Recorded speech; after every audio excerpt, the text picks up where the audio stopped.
சேலம் மாவட்டம் சங்ககிரி அருகே கழுகை விரட்ட வைத்திருந்த ஏர்கன் துப்பாக்கியில் இருந்து வெளியேறிய குண்டு பாய்ந்து பெண் ஒருவர் உயிரிழந்தார்.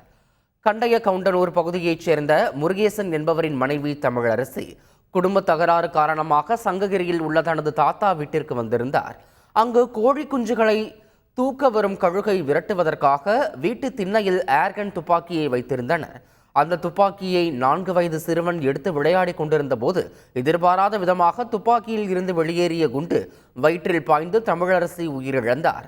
இந்த சம்பவம் தொடர்பாக தமிழரசியின் சகோதரர் சரத்குமார், சதீஷ்குமார் ஆகிய இருவரையும் போலீசார் கைது செய்தனர். பூந்தமல்லி அருகே டிராக்டரில் குடிநீர் விடுவதில் ஏற்பட்ட தகராறில் 2 பேருக்கு அரிவாள் வெட்டு விழுந்த சம்பவம் அதிர்ச்சியை ஏற்படுத்தியுள்ளது. பூந்தமல்லி அடுத்த செந்நீர் குப்பத்தில் வெங்கடேசன், அவருடைய நண்பர் ஜெயக்குமார் ஆகியோருக்கும் அதே பகுதியைச் சேர்ந்த ஊராட்சி மன்ற தலைவர் கோட்டீஸ்வரி அன்புவின் மருமகன் மணிகண்டனுக்கும் டிராக்டரில் வீடுகளுக்கு குடிநீர் வழங்குவதில் தகராறு இருந்து வந்துள்ளது. இந்நிலையில் வெங்கடேசனின் அலுவலகத்திற்கு சென்ற மணிகண்டனின் நண்பர்கள் அங்கு வெங்கடேசன், ஜெயக்குமார் ஆகிய இருவரையும் அரிவாளால் வெட்டிவிட்டு தப்பிச் சென்றனர். இதில் காயமடைந்த இருவரும் கீழ்ப்பாக்கம் அரசு மருத்துவமனையில் சிகிச்சை பெற்று வருகின்றனர்.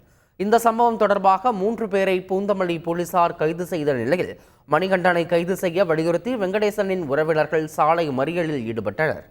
அவர்களிடம் போலீசார் பேச்சுவார்த்தை நடத்தியதை அடுத்து போராட்டம் கைவிடப்பட்டது. செய்திகளை உடனுக்குடன் தெரிந்து கொள்ள உடனே சப்ஸ்கிரைப் பண்ணுங்க.